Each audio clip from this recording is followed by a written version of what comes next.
There's only one review of the rings, the only one that can bring the fan base to its will, and we do not share power. Welcome back to this week, the second episode of Review of the Rings. We are today going to be covering the third episode of The Rings of Power, Lord of the Rings of Power, to give it its full title, which is subtitled Ada. I am back again, Cam. My details are on screen at the moment, and I'm here with Kyle, whose details are also on screen at the moment. How you doing, Kyle? I'm doing all right. If you're not watching on YouTube, you can find our...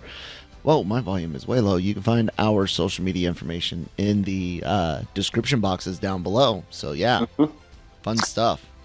We are just a two-man this week. We did say, if you were watching last week, we were expecting to have Manny Gomez here with us as well. But, you know, don't know what's happened, but Manny just seems to be too busy at the moment. So we're kind of just two-man in it, and we're going with that. So let's get right into it. We'll kind of start off with what we tend to do, which is talk about our non-spoiler thoughts about the show first of all, give our grades, and we use the kind of A+ to, D scale or whatever. And then after we've kind of done that, we will get into the more specifics, the kind of spoiler details, not for the show as it comes up in the future, but this episode for the people that are watched where it. We're at. Yeah, absolutely.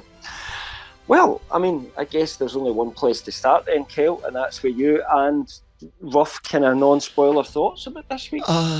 First, everyone, please do subscribe to YouTube if you're watching. Follow us on your favorite podcast app if you are listening on Spotify, Google, Apple, all that good stuff, and check out lrmonline.com. But other than that, this episode, when it ended, I wanted another, so that's a really good sign. That's good. Let's do the sandwich. So that was a good thing. Now let's do a bad thing. The CGI wolf creature was atrocious. I forget the name of what it was. Warg. Yeah. Warg. Oh my, warg. There it is. The warg was awful. Oh my god. Compositing was not very great. Lighting was not very, very great. Textures not very, very great. And by compositing, what I mean is, it doesn't feel like it's touching the ground all the time. It doesn't feel there. It feels like an effect. No, is what it didn't. You're saying, I rather enjoyed the overall design. I think someone looked at a Chinese crested, which is a type of dog, usually wins the world's ugliest dog awards. I think someone used that as inspiration. So when you were really up close on the warg looking at it, like, I noticed that those details were fine, but the textures were not very realistic. and all the shots are just the kind of. Did you feel it was more just the action shots themselves, or was it even in the close-up kind of shot? Oh, but both. Like the warg all by itself, which should have been really easy to do, because it was like when it first walks out and stuff like that. I saw it, I was just like, oh my god, that looks awful. And then of course the action was a little bit better, but not by much.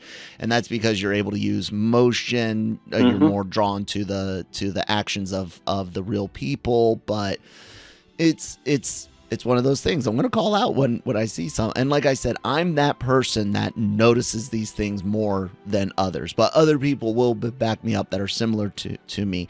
Water is one of the hardest things to do, especially when you're on a boat that's just on a rocker, and then all the water is CG except maybe some stuff they're throwing up as legitimate splash. And so a lot of the water stuff where you could tell that they hadn't necessarily filmed on water, unless they just composited it in, also looked rough. But I've seen worse. I've seen worse. So what bits are you talking about? Because I know they had like big water stages, but that yes. I don't know whether that was when the boats are moving specifically, like when they're traveling. Week when they were in the water and getting out onto the raft. Yeah, you need maybe water for that. Yeah. So you think more it was when they were on like the Numenorian boat, just when they were on pretty steady. And like the scene where I guess they're practicing for the upcoming sea trials or whatever it was they were doing when the boats the guy gets all of that, not really spoilers here folks, just no general. All of that is obviously that there's a big screen behind them. You know what I'm saying? It's an effects image, and it's hard to do. So I'm not, this is no reason to stop watching the show or anything, but there's the bad. And then let's go back to something good. I love the elf prison camp. Like, I thought that was some of the best like stuff we've seen so far. I like the planning. I like the despair. I enjoyed the physical sets and the orcs.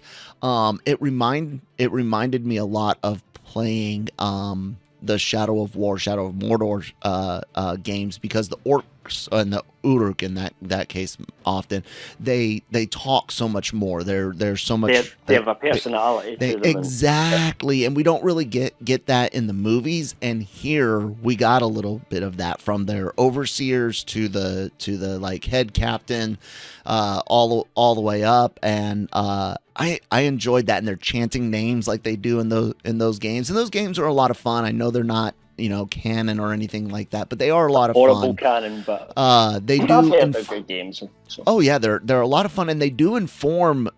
You do see some things that you hope to see in more Lord of the Rings things, such as the personalities in the orcs, the way they take trophies, the way they run their camps, instead of just using it as an establishing shot of orcs working like you do in Lord of the Rings. Here we get orc characters, so I guess really movie, enjoyed that. They are just this force in the background. The story doesn't focus on them too much. The only time we really get any time with them is like in the very last movie when they're in Mordor, and and we see a few of them talking and interacting with each other at that point. But yeah, I see what you mean. I really enjoy the orcs. It's so fun. I absolutely love that.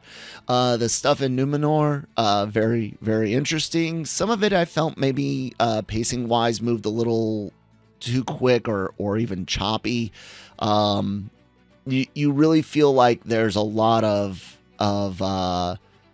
they didn't quite know how to write them being held as guests, if you will. So some of the movement and some of the ways they go to get exposition kind of felt choppy, but not too bad. Nothing where I was just like, I'm done with it. It was just like, you guys could have been a bit smoother on that. But overall, this week, what did I say? Last week I said B and B plus. Yeah.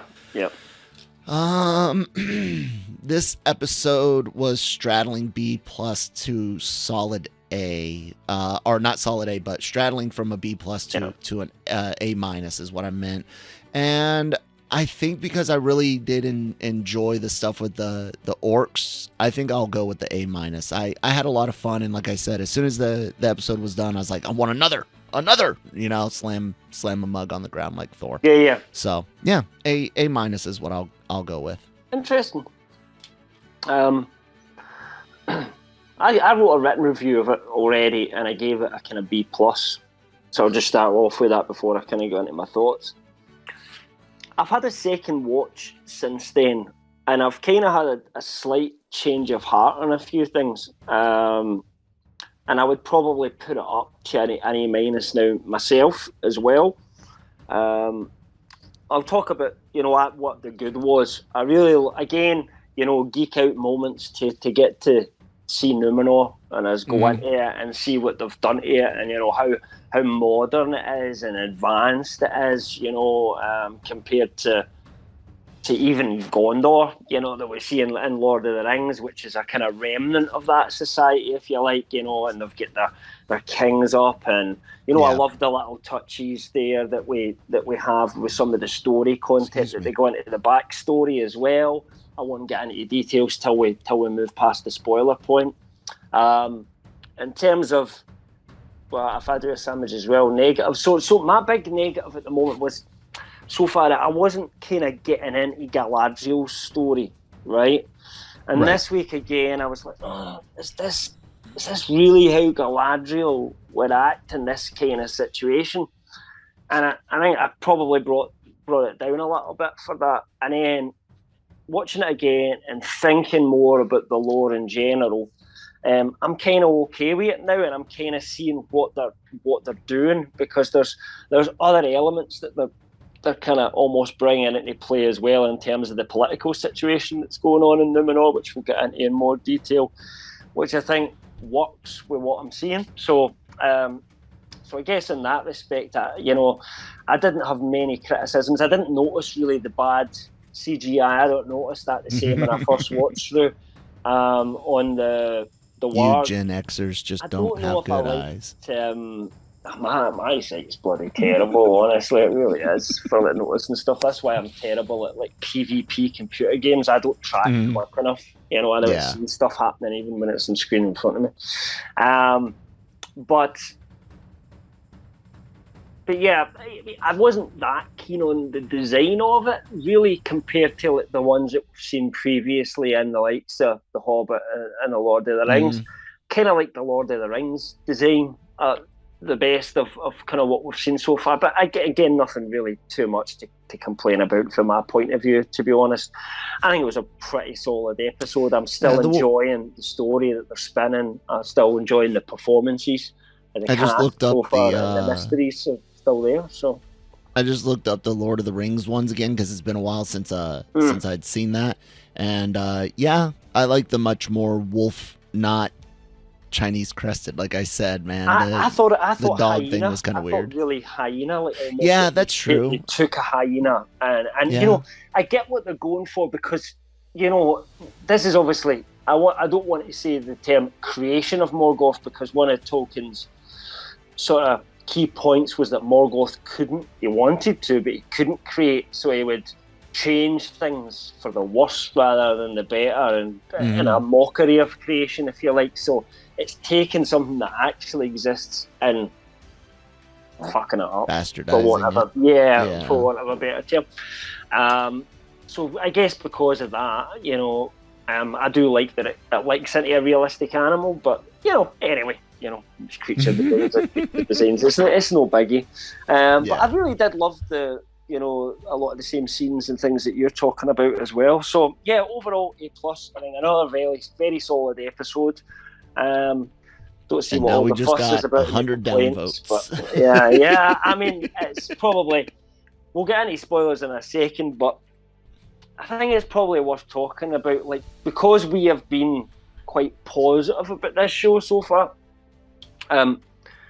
We're getting a lot of downvotes online. People don't like that. We don't. People don't like that. We don't hate it. Yeah. And yet none of the, like, we've even addressed individual things like lore issues, like where they have misused Galadriel, or missed an opportunity to tell the message they want to tell with her better. We've mentioned these things. It's not perfect. It's not all positive so far. But I rip. It's not a bad show. That's what you have to say. You have to look at it and you can't say this is an awful show. I just don't. The people that discussing it online this week, and there was some people complaining about, the writing is terrible, and giving examples. And when I was reading what the examples were given, I was thinking to myself, I don't get how this is bad writing. This is not what I would characterize as bad writing. It's maybe subjective. I get that, but if you want an example of bad writing, you go look at Obi-Wan Kenobi. And you look at Vader, who had an opportunity to take Kenobi and then gets, distracted by fire. And then everyone's like, oh, he let him get away because he was upset at having to face such a puny Kenobi. But then he spends the next 3 episodes chasing after Kenobi and getting mad whenever he gets away. And we know it wasn't lack of power to either extinguish the fire or pull Kenobi through the fire or whatever. That, ladies and gentlemen, is bad writing. That is the epitome of bad writing. Yeah, you can't put yourself in a corner and you can't get out of it, so you just ignore it and move on. Yeah, that's awful. I haven't seen. There's not been any moments like that. I mean, there could be elements that have been put in place so far that don't, that aren't proper. By later on, we look back at them and say, oh, actually, they painted Yes. themselves into a corner back in episode 3 here, and they shouldn't have done that. But at the moment, I can't identify that. There was some talk of they're explaining everything rather than telling, and I thought, okay, I mean, that's a valid possible criticism for some moments in this show. I get that, right? But then at the same time, there's other people criticising the writing's bad because they're not explaining enough of the backstory and what's going on. I'm like, well, you can't have it both ways and say it's an objective opinion. It must be purely subjective to what you like yourself. I mean, because they can't both exist together. I mean, I guess it's possible that they could explain the wrong things and not explain the right things. But again, I don't see that. This is if we just talk about backstory, if they had to sit and go, right, here's the backstory, you know, and explain it all in big exposition scenes, we'd be there just all day. It would be, you know, I mean, there was some talk that there would be the first 2 episodes of this show would just be pure prologue talking about the first stage, and that might have been really, really cool, but they didn't have the rights to any of that. Yeah. So it was not only that, but it would have only been cool to some people in the audience. And depends here is across, but right, and here's kind of the danger. So much of the first and second ages are incredibly interesting that if you showed, let's say they had the ability to show more flashbacks, even going to the first age, you know, a lot of us, including myself, would then be like, okay, well, I want to go back to that story because it's really cool, but it also happened first. And this is a really cool story, but it happened second. So I want to go back here. When is the spinoff for that? Which, you know, I think rights and stuff, but it would too much. Too much for the audience. Too much for the audience. Tease that there's a backstory there. Build it up over time. Explain where you need to. And Game of Thrones. I know you don't watch it, but we never knew all the backstory of everything that happened in Robert's Rebellion, which is the key jump-off point for everything that happens in the story, if you like. You know, that was all explained in little bits throughout the seasons. We learned more as we went on from characters who were there. You know, that's what they're going to do here as well, you know. So, for example, and I'll just say we're getting into spoilers a little bit now. So, for example, they explain kind of the history of Numenor very subtly in the conversation between Elendil and Galadriel when they go to the Tower of Law or something like that, and they look and you see the painting, which is Elrond next to his brother Elros, you know, and explain how Elros was the first king of Numenor, and you know, all that sort of stuff. And you know, how they got it fighting more humans and elves fighting Morgoth, and Galadriel's the friend of Elrond, and it's hard, you know, and almost there's this distance between them. They're really highlighting that there's a kind of distance between the elves and the men without coming out and saying we don't like you and we don't like you, and just kind of really getting into it. You can see there's an undercurrent there. And then there's maybe some people argue, all right, well, Galadriel sat and explained to Halbrand some of the history of Numenor, but you've got to remember he's a character that's not familiar with all this, so it kind of would make sense to give her the big hits, if you like. This is roughly what happened, you know, but without getting into too much detail about it. And also the fact that the elves don't really fully know what's caused Numenor to kind of push them away a little bit over the last, you know, but again, it's that elves and men of different times, you know, so the elves are like, 500 years ago we used to come and visit you all the time, and they're like, dude, everybody's dead. You visited 500 years ago. Exactly. Even 500 years. Lived, you know, I think Elros, the first Numenorian king, lived about 500 years. You know, Numenorians. Well, look at Aragorn in the Lord of the Rings story, because he came. He's a direct descendant of Elendil. You know, Elros, right? The Elros side?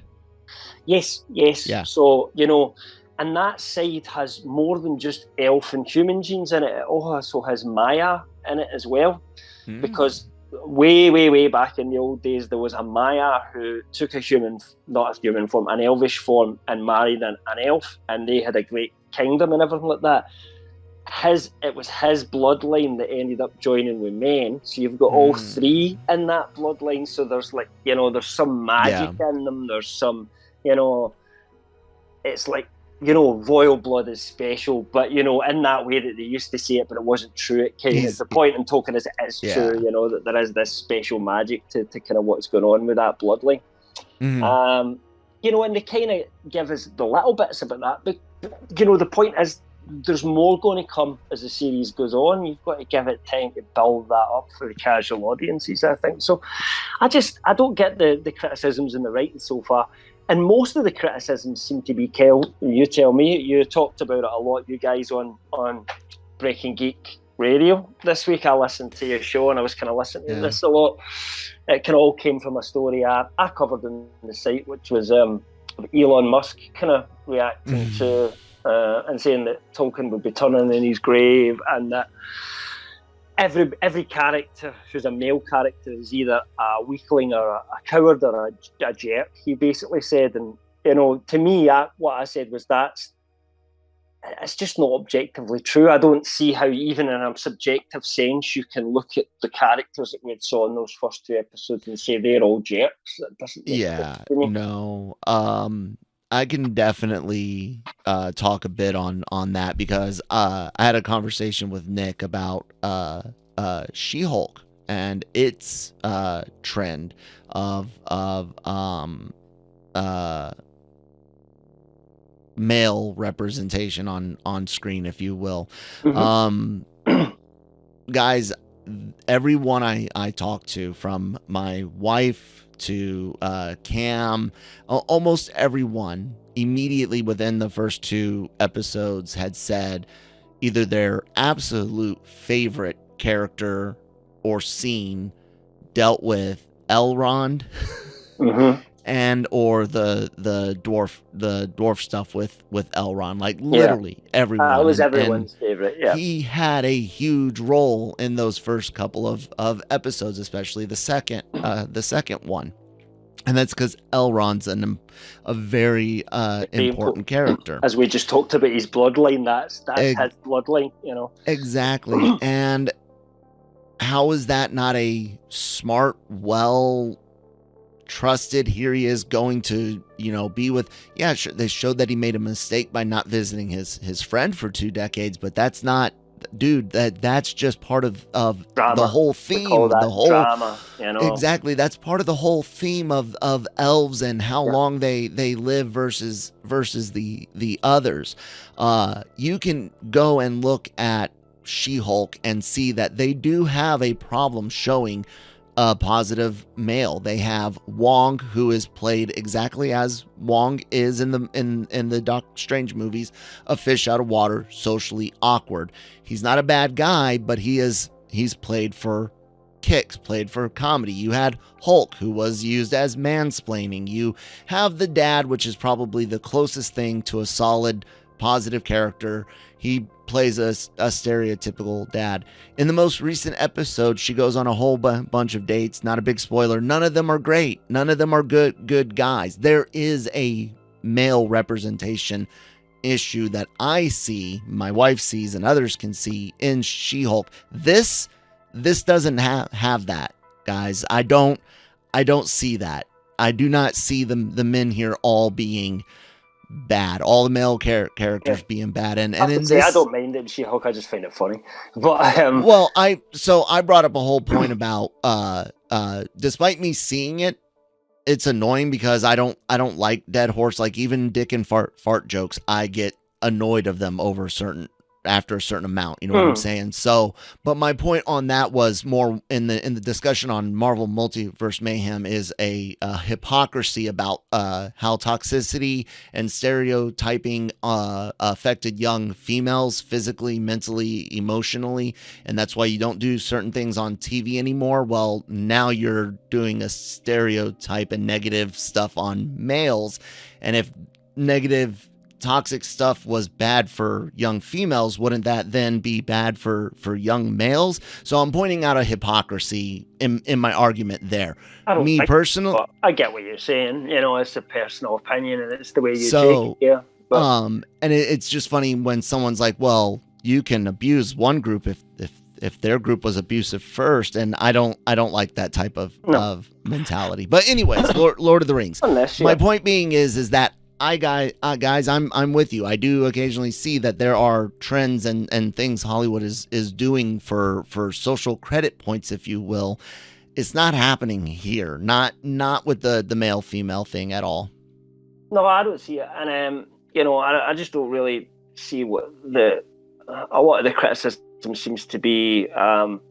For example, having a person of colour playing an elf. Honestly, I think he's one of the best characters in it so far. One of the ones I've enjoyed fine. the most. He hasn't really. I enjoy watching him. I enjoy the stuff going on with him. Do you ever think, oh, that's weird that there's a... No. It doesn't feel weird, does it? No. Not at all. No, I was trying to talk story. Like, I enjoy seeing his stuff, but he doesn't have a big... He himself doesn't have a big story. No. He's in a big story, which is very fun. No, man, look, someone commented in our comments, and I'm sorry, I don't have the video up to look it up, but mentioning that there were creatures of color, I guess we would say, in lands south to Middle Earth, and they were basically trying to, without outright say, at least the way I was reading it, hey, if you wanted these diverse cast, you should have pulled those lands. And it's like, that's a potentially valid argument if those exist. I don't know anything about that area of the lore, but again, this is what would happen. You'd have all the dark-skinned people would be people who sided with Morgoth, so they would be evil people, and all the white-skinned people would be the northern people, because Tolkien was thinking about the way, at the time, I don't think in a racial sense, but it was about his people, English people, that was his mythology, so he's talking about his people. And, the northern part of Europe was predominantly white, and then the skin darkens as you go further south, and that's get the way to the Iberian, get onto the Mediterranean. That's not representative of the world we live in today. It's just not. So, and there's a lot of people that, and I brought this up with Manny.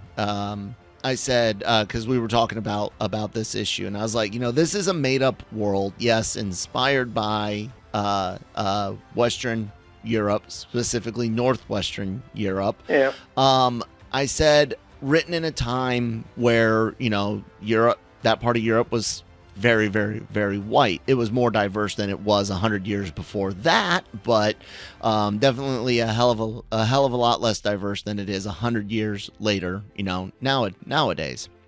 Although it's still very, very, very white. And we said that basically, this is made up world, made up. This isn't like mythology. This is not Greek or Norse mythology, which has a real people, a real human element. This isn't even using Gaelic or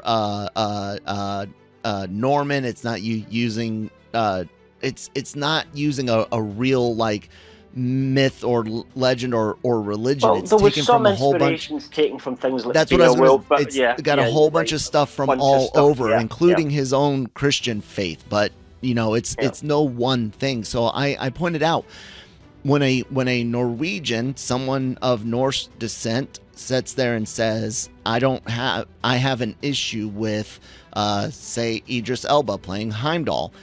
I cannot say that they're not entitled to feel wrong as you would if an Asian person's mythological deity was played by a Hispanic or a white or a black person. Me personally, it did not affect me. Did any Norse people actually complain about that? No. I don't think there was. But I didn't hear any, and that's what I was only trying to give a context of why, if someone has an issue with Heimdall, there's a context where I could say, you know what? That's a valid point. That's your history. That's your culture. There's still people that claim to practice Norse mythology. So I got it. That would be a valid. We had a show. But this. Jodie Turner-Smith, who is going to think being the Acolyte. There was a report we covered in the site recently, right? The Star Wars show, and she played Anne Boleyn. Yes. In a show called Anne Boleyn, and people were like, "Well, Anne Boleyn was white." And Yeah. You know, honestly, I don't really care. It didn't make any difference to the story you're watching on screen. It's the same story. When it comes to history, I don't know. That to me, here's my issue with that. That was cast specifically to draw attention, because generally, except in the past, guys, and I know about, you know, Liz Taylor and Cleopatra, although Gal Gadot is actually one of the closest things you could cast, considering Cleopatra was a Macedonian Greek. But historical figures, I would like to, especially in modern days, since we do have diversity in Hollywood, I would love to see historical figures played by historical accurate race across the board. So I get that one. I actually 100% get that one. However, I was never going to watch the movie, so I didn't need to go complain about it at all, you know? But this is fake. This is fake within fake of fake. So I don't have an issue. To stay true in some way. I mean, it can't stay exactly true to what Tolkien wrote because there's not enough there. We talked about that last week. You know, there's not enough information there to make a film out of even. You know, it would just be a series of scenes that jump hundreds of years at a time and show you stuff with people talking and just seeing people doing stuff. You know, you could maybe cover it as a cool somebody doing an overvoice anime, you know, you could do it like that maybe, but you couldn't do a show like they're doing now. So a lot of it is created, so let's just, you know, stop it, really. So yeah, we'll probably get downvoted to hell. No one will want to watch a show because the ones that seem to be getting sort of spam voted are the people that are being negative about it, and I don't for a minute believe that is the majority of the population that's out there. I think it is a targeted, you know, by people that do think that. I think they are targeting and with multiple accounts and all that sort of stuff, because when I'm reading forums, you know, so Rings of Power, Lord of the Rings, the Rings of Power, you know, these are all subreddits I'm talking about. You know, there's LOTR, there's quite a few different subreddits, so, you know, that have all got thousands upon thousands of people joined on them. And the overwhelming, there are some negative people on there, don't get me wrong, I'm not saying it doesn't exist, but the overwhelming sentiment is that people were really nervous and negative before, and then after they watched it, people were like, I'm really enjoying this. I've got to say I'm really enjoying it. I can see because it wasn't that they were worried about the race things. They weren't worried about this or that. Their concern was it just won't be any good. You know, and people are looking at it and going, actually, this is pretty good so far, so let's give it a chance. And that's all anybody's saying, you know, is I would say, before we move to talking about the orc camp, because I do want to talk about that. If your first thing was, I can't believe there's a dark-skinned elf, that's a legit problem. If that was your very, very first thought, that's an issue. You can't go over it, then maybe don't watch it. I'm just saying, you know. But do you need to go online with 10 accounts and tell everybody that? I mean, elves are, like I said, this is I know there's a fine line between former religions like Greek mythology, what we call Greek mythology these days, or Norse mythology these days, and fairy tales.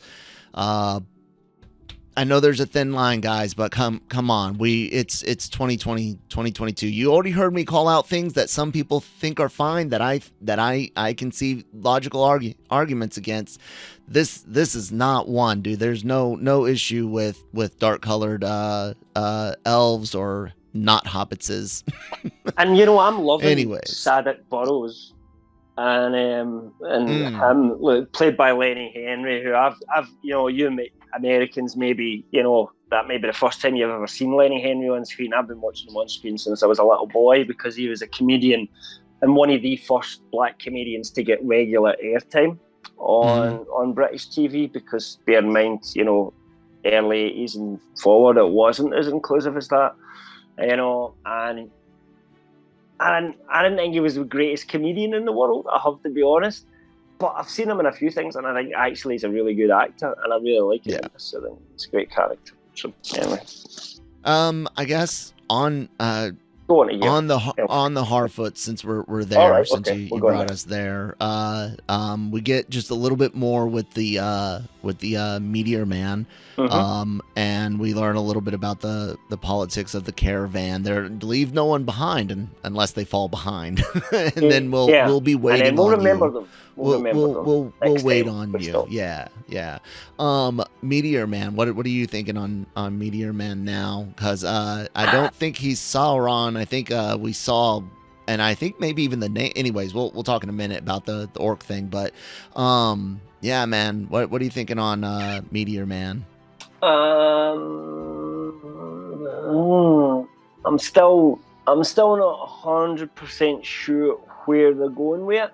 But I still don't think that, for the people that think it's Sauron, I still don't think it makes sense. I don't see why Sauron would be in this position or put themselves in this position. Some people have suggested it could be to pretend to be an Astari so that then people listen to him and all that sort of stuff. I don't think you would have to go through the rigmarole of really pretending you couldn't speak and, you know, having memory loss and all that sort of stuff. I just can't see that character putting himself through something like that. It doesn't make sense to me. So for me, it's an Astari, a wizard. I'm not prepared to put my money on which one yet, but my guess and hope would be that it's not Gandalf and that it's one of the blue wizards. But we'll have to wait and see on that one. Okay. Well, he's going to be helping them out for a bit, which has a lot of people thinking Gandalf still because of his attachment to the real hobbits. Maybe it's just a misdirection. All they have to show is that this other Astari is also one that, you know, is a nice person. Like you I said, like Radagast was more interested in the animals, you know, and talking to the animals rather than, you know, the people. It was Gandalf of the three main ones that we talk about, whereas Saruman was like, I'll deal with the top people. You know, there was an arrogance in him right from the start.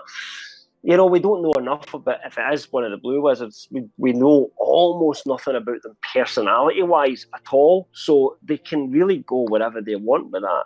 And to make it... I just, as a fan, the lore would feel, I'd be like, if they make it Gandalf, I'm like, you shouldn't have done that. It's going to annoy me now, you know. That's my point of view.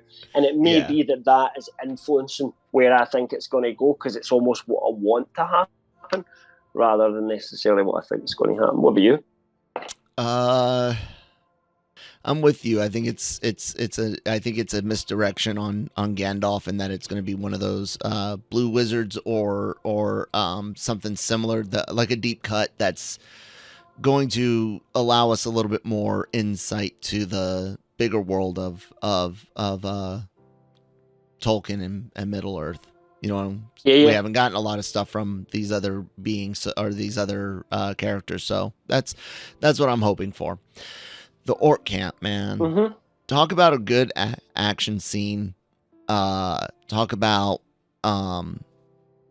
like heart wrenching when he gets pulled in there and sees that it's not just him. His whole group have been caught. You know, while he was out there, you know, trying to woo someone without wooing them, and then trying to help out. Oh my God, the earth is opening up, and there's orcs running around looking for the orcs, and while he was away, they come up to underground and took everybody out. Got man. So I really any difference if he was there or not. To be fair, exactly. I really liked that. But it's the names that they were chanting and the human figure at the end. What name were they saying, Cam? Ada. So spell Ada, right? Okay, so that's Ada, not Ada. That's not one of his names. Okay. Yeah, that's what I thought I heard. I mean, that's not to say. I mean, I am not going to turn around and say Ada this is is not not Sauron. Sauron. I can't Yeah. say that because it could be misdirection. What we heard beforehand was that this was a made-up character for the show, right? That's kind of what the scuttlebutt was beforehand. And Adar's definitely not a name that is in the lore that Sauron used, but Sauron used many names, and you even hear the elves theorise it could be Sauron themselves. However, I think when we meet Adar properly next week, we're going to realise it's not Sauron, because I think the main, the characters that are going to meet him, Arondir is the only one that's left because the other two are dead now. That was a heartbreaking scene when he gets up. That's what I'm saying. He thinks maybe that they'll be all right out there, and nope, you're not all right. If you notice, the arrows that he was shot with were not orc-like arrows; they were more like elven-like arrows. And I think that's tying into the Ada character, because I think it's going to be some rogue elf band. Group. Yeah. That's where they're going with this guy. Good theory. Yeah, he did have long hair, long hair apparently, and that's an elf thing. But elves have dark hair as well. I mean, look at Hugo Weaving in the Lord of the Rings movies. Elrond was always described as having darker hair. So so that's not. And Gil-galad's got darker hair too. Yeah. And so I'm most unimpressed with blondes anyways. But it was I think the majority, it was rarer to have dark hair in elves than it was fair hair, but that doesn't mean that they didn't have them. They did have dark hair people. So I mean, I really like that scene. They're digging, they're looking for something, Kel. Do you think they're looking for that sword that the young guy took away in the second episode, which was away with a mum somewhere else? I don't know where they're going. I guess we'll find out next week or something. Maybe because it did draw blood from him. I don't know what the deal is with it. And maybe they're looking, maybe blood will help reconstitute it, reform it, maybe draw energy. For what purpose then? I don't know. Maybe they're going with this when Sauron went into hiding, when Morgoth was destroyed. Maybe there's some fragment of one of them in there, and that's how they'll get loose. Maybe he's hiding. I don't know. It could be he could be hiding in the sword, and there's some ritual that needs to be performed to kind of get him out and rematerialize himself. That again. Type of could thing. Be something crazy like that, where only certain people knew where it was. I mean, Sauron had to hide somewhere. I guess, but realistically, I always thought it was just somewhere in Middle Earth that he held up, because the Valar weren't exactly out there scouring looking for him as such at that time. So I don't know.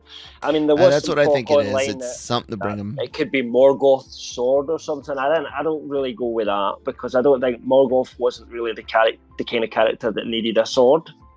Yeah, I mean, why would they need the? He didn't use a sword in that fight. It wasn't a fighting type of guy. Why put the Mordor map on it? You know what I'm saying? Yeah. We find out that the sigil, or what she thought was a sigil, is more of like a map point, and marks over by point for where the orcs are supposed to go, which makes so it's like. Why would it be on the sword if it's not that's what I think. It could also just be a dark blade that this Adar wants to use because it's powerful and it'll help him defeat people, because maybe it was made by Sauron in the first stage or something like that, because Sauron was a smith. I mean, this is the guy that made the One Ring we're talking about. So and that leads me on to another point. There's a lot of people theorising that Halbrand is actually Sauron in disguise, because he was interested in smithing when he went to Numenor, and that he's seen like stealing from people. There was even some people that were saying like, when he's touching people at various times, that's him putting a spell on them. But it wasn't. It was him stealing stuff off them. They clearly show that he got money from Elendil. He get the thing he needed to be a smith from someone else. Galadriel's dagger back for her. Yeah, and he's some. I don't know. I don't know what he'll be, but I don't think he's Sauron at all. I think he could be the character that ends up becoming one of. I mean, eventually, could be one of the characters that becomes a ring wraith. Yeah. Yeah, like maybe even the Witch King.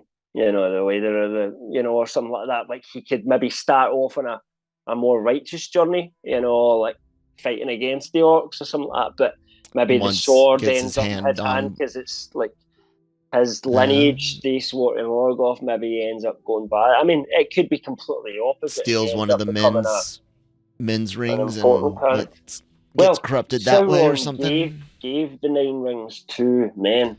You know, so he collected specific people to give. That's what I was saying. Maybe he steals it from someone and that corrupts him or something. I don't know. But he did say that, well, potentially that he was the heir. A king who had sworn to Morgoth, but still an heir. So yeah, there's a lot of interesting stuff going on that, you know, I can theorize on without saying this is exactly what it's going to happen, because it's not, you know, the big hit ticket items that we know that have to happen in the show. So it's been interesting so far.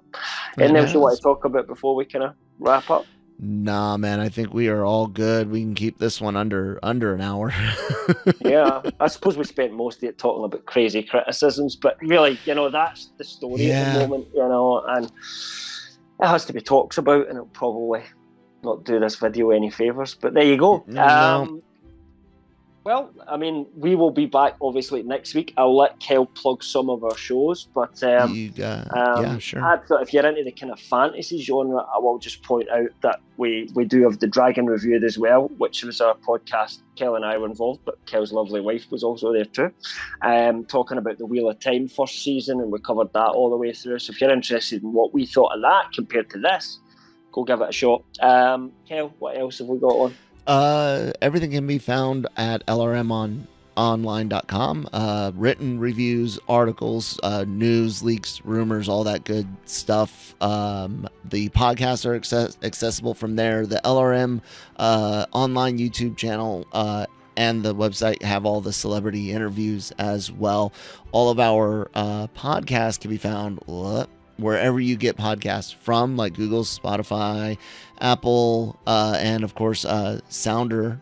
Now we are distributing via Sounder, so yeah, check that out. If you listen on Apple, leave us a review. Give us a 4 or 5 star review. Leave some comments. Let us know what you like, don't like, what we can improve. Our opinions are not likely to change, but the formats and all of that, topics are always up for discussion. Great shows, all the podcasts like Marvel Multiverse Mayhem and The Cantina, which do Marvel and Star Wars news and reviews respectively. Currently doing She-Hulk. We'll be doing Andor on The Cantina later on this month. Anime-Versal Reviews, can you guess what we do there?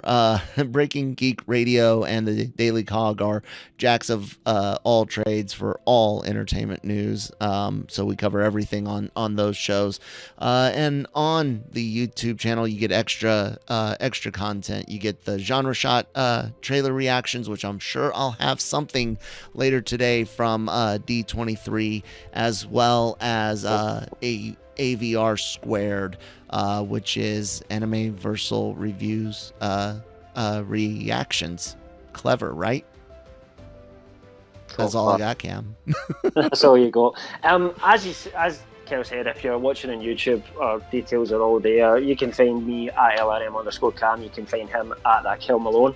And, reach out, let us know what you think of, even if you want to reach out and say your opinions are disgusting and we hate you, that's okay. We get some of that.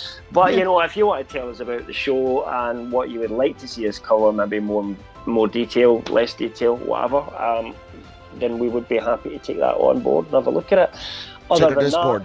Link in the description box. Link in the description box below. Jump on your Discord and chat to me, Kale, all the Breaking Geek guys, all the other people that do GenreVerse podcasts. They're all on there, and all the writers that are on the site as well. Most of them anyway are maybe other than our interviews kind of stuff. They're all on there. So and various other readers. So come on, chat about movies, whatever you want. Really, it's a free place. So chat about whatever you want. That's it. We'll see you next week for episode 4. Bye.